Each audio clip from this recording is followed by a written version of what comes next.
Thank you so much for joining the Creative Mind Training.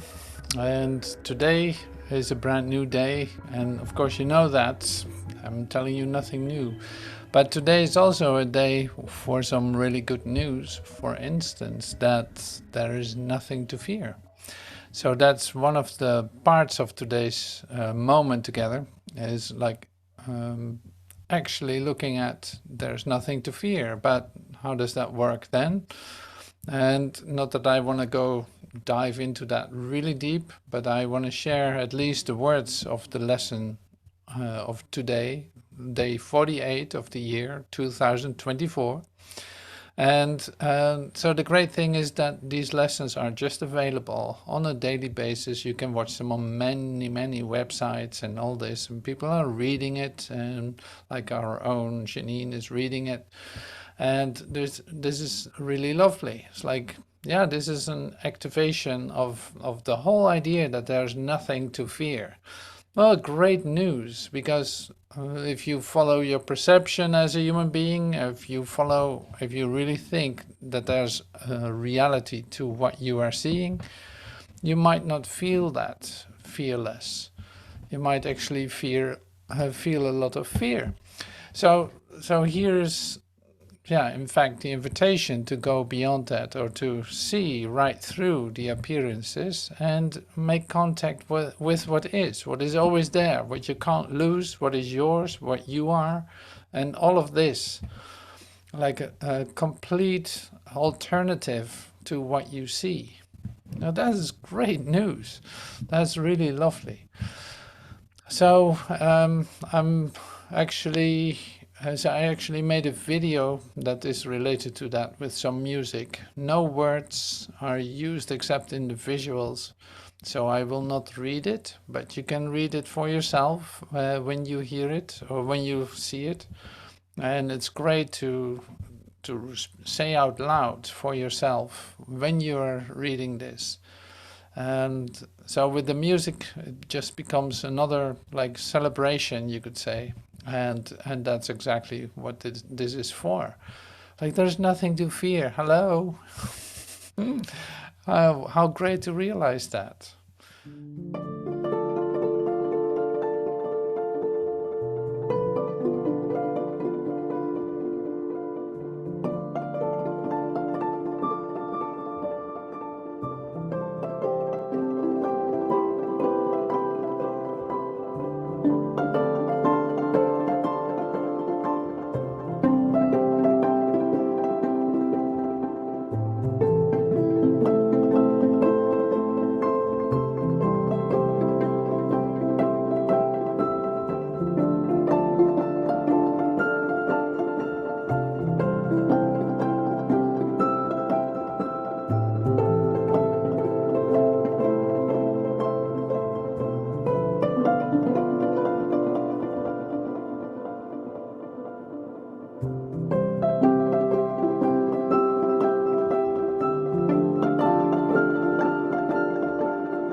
this was the start. So maybe we just read the lesson. So this is the lesson 48. And you can do it in your own language if you want.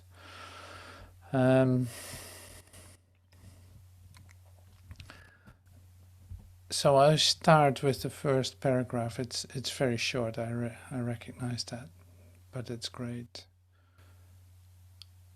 Lesson 48. There's nothing to fear. The idea for today simply states a fact. It is not a fact to those who believe in illusions, but illusions are not facts. In truth, there is nothing to fear. It is very easy to recognize this, but it is very difficult to recognize for those who want illusions to be true. Go ahead. Les périodes d'exercice d'aujourd'hui seront très courtes, très simples et très fréquentes. Répète simplement l'idée aussi souvent que possible. Tu peux l'utiliser les yeux ouverts à tout moment et en toute situation. Il est toutefois fortement recommandé de prendre 1 minute environ, quand tu le peux, pour fermer les yeux et répéter lentement l'idée plusieurs fois. Il est particulièrement important d'utiliser l'idée immédiatement chaque fois que quelque chose trouble ta paix d'esprit. The presence of fear is a sure sign that you are trusting in your own strength. The awareness that there is nothing to fear shows that somewhere in your mind, though not necessarily in a place you recognize as yet, you have remembered God, and let His strength take the place of your weakness. The instant you are willing to do this, there's indeed nothing to fear. Thank you. So the awareness that there's nothing to fear shows that somewhere in your mind, not necessarily in a place which you recognize as yet, you have remembered God and let His strength take the place of yours. So it's like, okay, yeah, you want to get this. So the great thing with this is, like, this is a very attractive lesson to repeat. There's nothing to fear. You feel good about it. See, if you still, say in the moment, make this world real, and you still say like, well, there's nothing to fear. I can do whatever I want. There's nothing to fear. And then you miss where this is actually about. And who doesn't make that mistake? Like how easy it is to make real any of your conceptions, any of the things that you're seeing. Like it's so easy to make them real. But it's like, okay, yeah, in reality, there's nothing to fear. Now, this place has nothing to do with reality. It's like my perception of this has nothing to do with reality. So that's good to remember too. So it doesn't set you free of the laws of the world if you still, say, validate them. No, you're then in the system of the world, the law of the world, you could say, the laws that you made up, the laws of, well, contagion, the laws of location, the laws of time, the laws of whatever. Like that has nothing to do with your true being. So as soon as you have, say, some space in your consciousness, you could say, to experience something else, then there's nothing to fear. Obviously not. Because the only threat, the only fear that can come to you is happening because of the world that you created with an idea that you could be separate from everything, that there's an opposing force, that there's somebody who can attack you. You think that there are others that can attack you, and gone is your peace of mind. So in recognizing this, there's nothing to fear. It's like, good. So I also expect nothing from this world. I'm not going to validate anything that is happening here because it will bring me immediately into fear. Now this is, say, a fundamental part in what we're looking at today, like the theme of being, how did my mind change?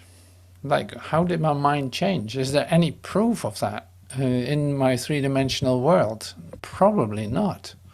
Like, no, I'm still living in the same place, eating my bread in the morning, and what, and so on and so on. Like, no, it is not really measurable there. It is not really that changed so much. So it must have to do with an awareness, with an awareness that, oh, wait a minute. No, all these things of the world, all these things, they actually don't matter. If I recognize where my true source is, where it all actually is coming from, what I am, like then I see the change. Like my consciousness shifted into the center of my being, as Joel Goldsmith would say. It's like it shifts into the core of my being. And that's where I'm safe, that's where I'm the Son of God, that's where I'm the Christ, that's where my healing consciousness is, that's where I can find peace, that's where the imprisoned splendor is escaped immediately. It's like, no, there's not even a way to keep that limited in any kind. So that is certainly, like, this is what happens when you have changed your mind. So your focus is not on a three-dimensional world. Your focus is not on validating anything here as, say, a contribution to your identity. No, there's nothing to do with it. So you might still like ice cream, for instance. You might still like ice cream. Yeah, my mind didn't change about that. I still love ice cream. Or I like to bicycle ride. Yeah, I love to do that. Yeah, that didn't change either. No, is something depending on it? Do I need to identify with it that I do it? No, not at all. Can I drop it today and never do it again? Sure, no problem. Bicycling is going to be hard, but yeah, there are certain things that I can easily give up. So it's like there's no measurable parameter here in the three-dimensional sphere that could actually prove that your mind has changed. Well, maybe the smile on your face, or the rest in your eyes, or the light that is shining from your eyes, it certainly has nothing to do with this world. So how could it be changing my, say, presence here? And it could only come from within. Like, it is not by me motivating a change and trying to establish that here. No, that's not what this is about either. So I was actually thinking about putting a questionnaire, like a questionnaire, with all kinds of questions, like, how do you perceive that your mind has changed? Did you check this, check that? Like, did it change? Yes, no, maybe, a little bit, or extremely yes. All that can change. So you could have filled that in. I didn't make it because it was like, it actually all had to do with an idea of, no, it's not measurable here necessarily. So the only thing that changes then it would be the last question. Like, does it have anything to do with anything here? So no, definitely not. It has everything to do with what's within me and what I start to recognize. That's how I know that my mind changed, because I'm not concerned about my three-dimensional world any longer. I don't try to solve my problems in this three-dimensional world. No, my attitude changed completely in that sense. Like, I don't need to improve this place that I created as a separation of God, you could say. Well, another expression that is used many times is like, it doesn't make sense to rearrange the deck chairs on the Titanic. Like, it's a sinking ship. It's something that will evaporate literally into nothing, into the nothingness where it came from. My ideas about what's going on here. So that's I say this very quick, I know that. But I know I'm also preaching to the choir. So step it up and you can follow this. I don't think you have a problem with that. Like there's enough repetition everywhere. This is, yeah, let's keep it fresh and say keep the pace, keep the pace. So pay attention. Then you follow me and we can have so much fun in continuing in this. So now if you feel like, well, no, well, how about this world? Why would the world not change? Well, the world changed completely when I changed my mind. The world changes completely. But that not necessarily has to do with me being able to measure it. And it is not important. Like the value of that is also not important. It has no value if that is the case or not.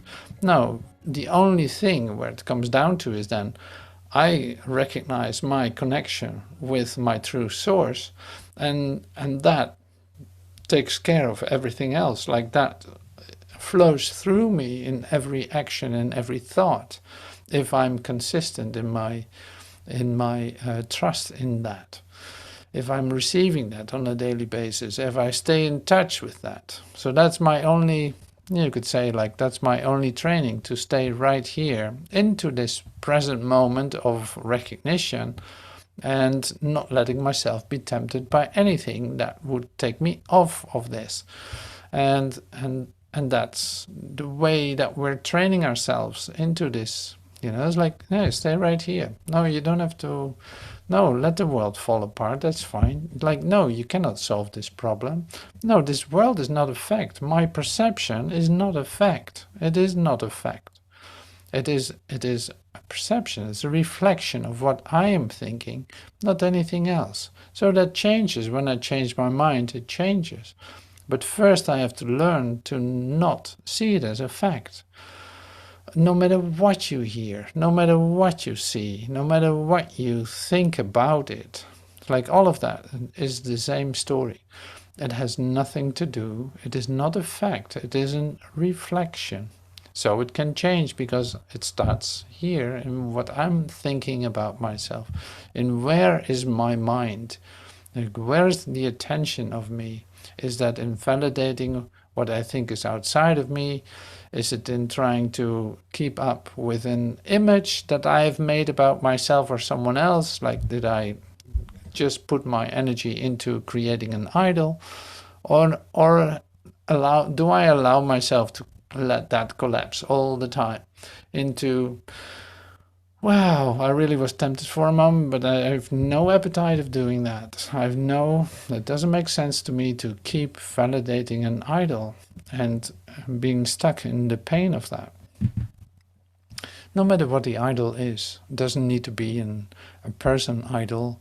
No, it can also be any value that you give to something that you think will save you, think you need for your safety, and thinking that you need for your comfort.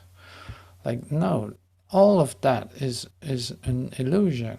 It is an idea that you carry with you in order to protect yourself from being happy, in fact.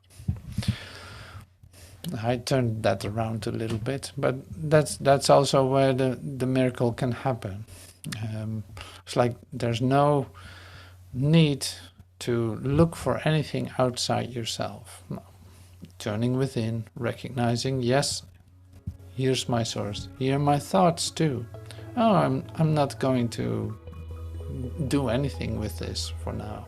I'm letting this go. Doing my meditation and just letting the thoughts go by as the clouds in the sky, and let them go, relaxing into this stillness that is within me. So that is my practice. That is how we become, like how you become centered in yourself, because everything is there. So I know that you don't like that in first instance. You don't really like that because you love to have things a certain way. But if you let go of that, say, organization of yourself, this organizing the thoughts of yourself in order to, say, bring it to, this is the way I want it, this is the way it's supposed to look, to an open attitude of let this moment be, say, whole unto itself. And let this moment be complete and whole, and let myself and anyone I meet be complete and perfect, because this is the only reality that I'm dealing with. The rest is really made up and causes me a lot of work or a lot of pain, one or the other. So I don't want any of that.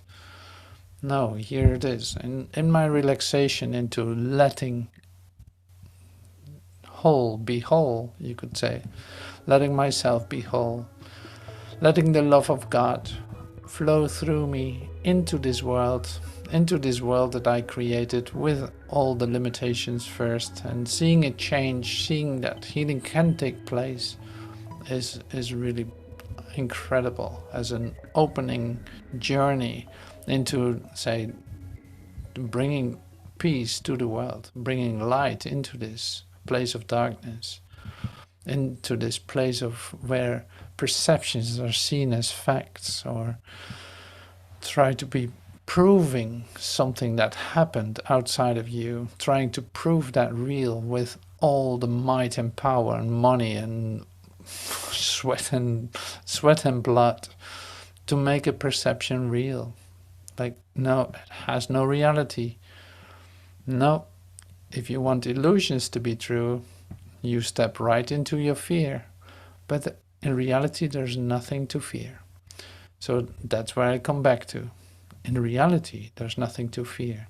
Reality, what can I say about my perception? Lesson 1. Nothing I see means anything. What do I see when I look at something? I see only the past. What can I say about the past? The past is over. So what do I actually see? An image that I've made. Is that image upsetting? If I validate it as real, yes. I'm so upset because I see something that is not there. I made it up. It is an illusion, and I don't have to do that, but my mind is preoccupied with past thoughts. I can't help myself as a human being, as my definition of myself. I cannot help myself. So distantiating, like keeping the distance of that, the miracle already happens. Here, woof, God is the light in which I see. Suddenly there's light in my mind. It's like my holiness envelops everything I see. Of course, God is in everything I see because He's in me, He's in my mind. And like it cannot be hidden anywhere. No, this is the only thing that's going on. Nobody can change that. Only in your dreams, in your nightmares, you can do that. And why would you want to engage in a nightmare if you recognize that there's an alternative? You must be sleepy. You must just be missing it. You must be like in resistance to this. And that's all. So that's so great to recognize that here in this moment together. Like, wow, great. Yeah, that inspires. So it's like, how's my mind changed? Oh my God, I don't even know where to start. So what happened to my mind? What happened to my mind? Like the mind as I had it is gone. I cannot function like that anymore. I cannot function, I cannot react and respond as a human being any longer, because it doesn't make any sense to me. I stopped engaging that little disturbance signal. I learned to quiet it down and let it fall apart and let it distantiate from, seeing it for what it is, basically. Like that will not change anything about the truth of who I am. So there it goes. So in my decision that there's an alternative to this, the miracle actually happens. So that means I'm reaching out of time. I'm reaching out of time. I don't want any of time to confirm anything for me. No, I don't need proof of anything. If I'm in my center of my being, why would I need proof of that something else is happening? No, this is completely all-encompassing love without limit, forever. is there something else too? Seriously? No. No.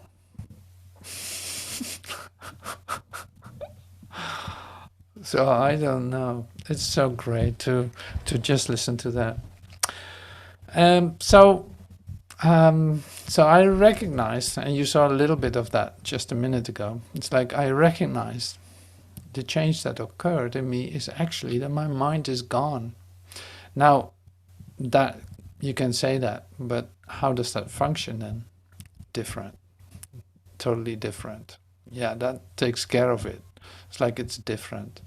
Now, to give you like a metaphor, a metaphorical way of expression in that my mind is gone, I made a visual that I love to share with you.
All right. So the next part then in this is you see that it's oh wait, I have to read something maybe.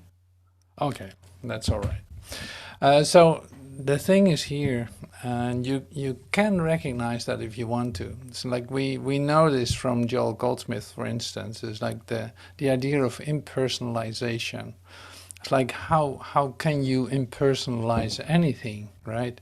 Well, here's exactly the click, of course, or this place where this actually takes place in the personalization.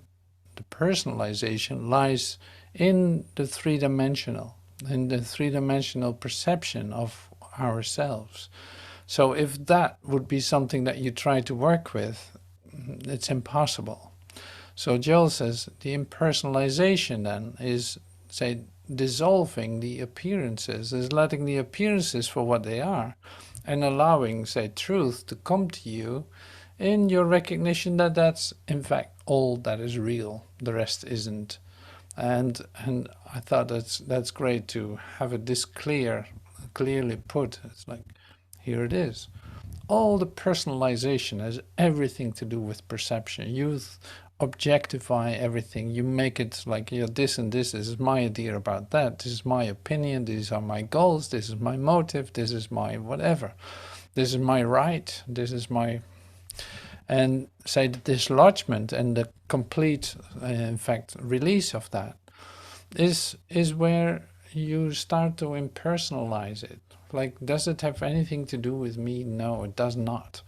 Can I respond as this figure that I try to protect? No, I cannot do that because it's not what I am. And that will grow the certainty that if you believe, for one thing, there's an alternative, you allow it to, say, engage in your consciousness or in your awareness, you allow that to step forward, then you see it at work. You don't have to prove it. It is at work when you step back, you know, it is immediately there. That will give you a different experience of yourself, which is what the healing is. Like, this is what the mind training in fact is for. So you cannot avoid being completely aware of that. If I'm still trying to find a halfway somewhere in the middle, it will not work. I will simply not have an experience of what is, say, an extension of me, given through me, you could say. Not personal any longer, but definitely my subjective experience of it. Like, I'm still gonna be me, but it is flowing through me.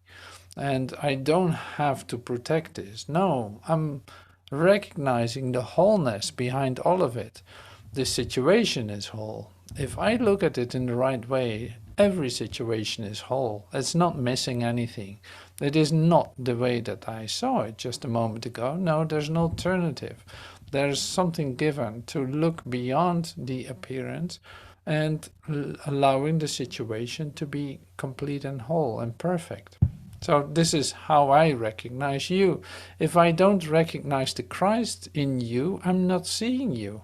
I can try to communicate with you, but it will not work. We will end up in a conflict and we will start attacking each other. You know, like this. So, and there will be no communication at all, basically, which is really what you see around, like in your recognition of your human sense of communication, or communication, whatever you want to call it. It's like there is no such thing as communication in the human sphere. You try to explain, you try to, but it's based on a world that does not exist. So that's why it is not communication, because communication is whole and perfect, and it's happening in this moment, and it's all inclusive.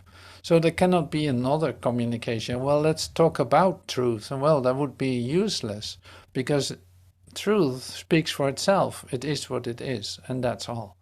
And in that, say, recognizing that wholeness, you also see how perfectly it is organized, like how perfectly everything is occurring. It has nothing to do anymore with your ideas about it, but that's great. It is also not, has nothing to do with your investments in it, or no, you got to take those out of it, and then you can see what's in front of you. And then you see how perfectly you communicate with the Christ that is your brother. He is your Savior. He's going to show you his Christhood, like where, and he's not outside of you either. So you see in him, like reflected, your true nature. If you allow all your ideas to get out of the way. So that's great. So changing your mind has a lot of impact, you could say. It's not just creating some new habits, but it's actually a whole new discovery of yourself as I'm aligning with the truth. The truth is speaking through me. I'm breathing that in. There's no situation where God is absent. We heard this many times from the Bible. No, if I'm getting out of the way with my ideas about what the situation is lacking, I'm actually allowing this to let this be revealed to me, what is going on. So this is, of course, when I say it like this, it's conceptual, you could say. It's like, yeah, there's a nice bunch of ideas. But see, truth is, it is the only thing that's going on.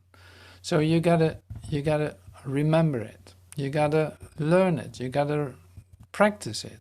You gotta teach it or demonstrate it. You gotta bring it into your awareness continuously. No, not this. No, not this. This is really like what the mind training is for. No, there's nothing to fear. If I rely on my own power, yeah, sure. I can tell you that there's every reason to fear. But that's not where I truly abide. This has nothing to do with anything. And I have to start to see that.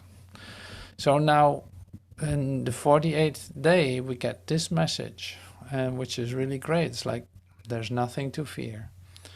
If I stay right here, if I'm not picking up any ideas, if I'm not making anything real, if I'm not defending, if I allow myself to be completely uncertain and vulnerable, everything will be shown, everything will be revealed to me.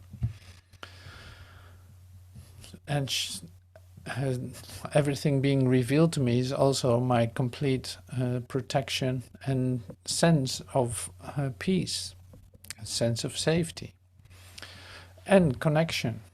My connection with you, my connection with every aspect of creation. It's just like it can expand forever, and you can recognize it now in this moment. Awesome, great deal. Great deal. So I'm very curious how we are expressing this in the non-public part of this meeting. It's like great to see what happened with you looking at this idea and trying to come to an expression of it.